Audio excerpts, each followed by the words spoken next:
তেজপুৰত একাংশ বিউটি পাৰ্লাৰত অনৈতিক কৰ্ম চলি অহাৰ অভিযোগ। বিউটি পাৰ্লাৰ নামত চলিছে নাৰী দেশৰ ৰমৰমীয়া বেহা।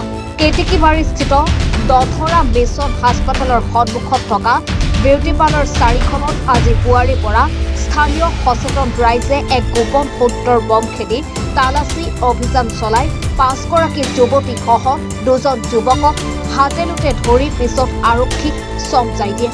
এই অভিযানত কেতেকীবাৰী উন্নয়ন সমিতিৰ বিষয়ববীয়াকে ধৰি সচেতন মহিলাসকলে ভাগ লয়। প্ৰশ্ন হয়, কেতেকীবাৰী বৰনামঘৰৰ মুখ্যদ্বাৰৰ কাষতে আৰু কছাৰীগাঁও আৰক্ষী থানাৰ মাত্ৰ 50 মিটাৰ দূৰত কেনেকৈ বিউটি পাৰ্লাৰ নামত অবৈধভাৱে দেশৰ ব্যৱসায় চলাবলৈ সাহস পালে? প্ৰমাণ পাইছে আমাৰ সেইখিনিতে ভটকৰ ওচৰত কিছুমান যে লেতেৰা বস্তু পেলায়। কালি পৰহি পৰা আমাৰ গাঁৱৰ ল'ৰাই নিজে গৈ নিজে চাফা কৰিছেগৈ। তাৰপিছত কিছুমানে বেয়া বস্তু পেলাই আছে। কালি ৰাতি তেনেকৈ পঢ়া দি আছিলে, পঢ়া দি থাকোঁতে এইখন যিখন স্পা চেণ্টাৰ তাৰপৰা তেনেকৈ টোপোলা পেলাইছে। কি টোপোলা পেলাইছে বুলি উলিয়াওঁতেতো টোপোলাৰ ভিতৰত বহুত অবৈধ বস্তু ওলাইছে।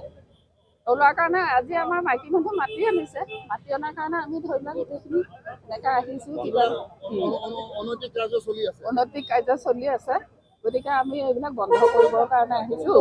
গতিকে বহুত পাৰ্লাৰ আছে আৰু কেতেকীবাৰী এই পাৰ্লাৰখন চলা আজি 6 মাহ মানুহে আগতে বেলেগ মালিক আছিলে, তেওঁৰ পৰা তেখেতে কিনি ল'লে।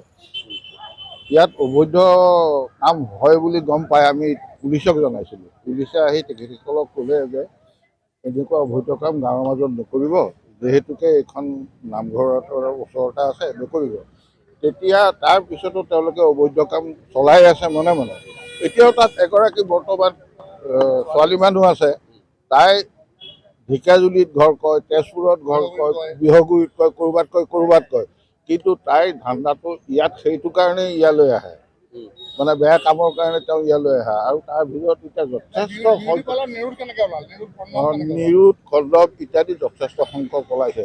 আৰু সেইগৰাকী ছোৱালীয়ে পুলিচে কৈ যোৱাৰ পিছতো কওঁতে আমি কৈছিলোঁ, বিশেষকৈ মই কৈছিলোঁ যে এখন 7টা বধ কৰি দিব আপোনাৰ, এনেকুৱা কথা।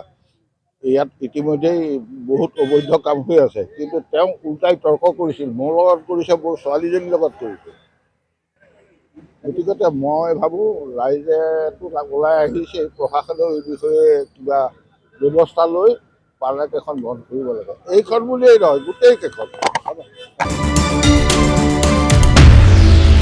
তেজপুৰৰ পৰা বিশ্বজিৎ দাসৰ ৰিপৰ্ট, এনিভাৰত 24।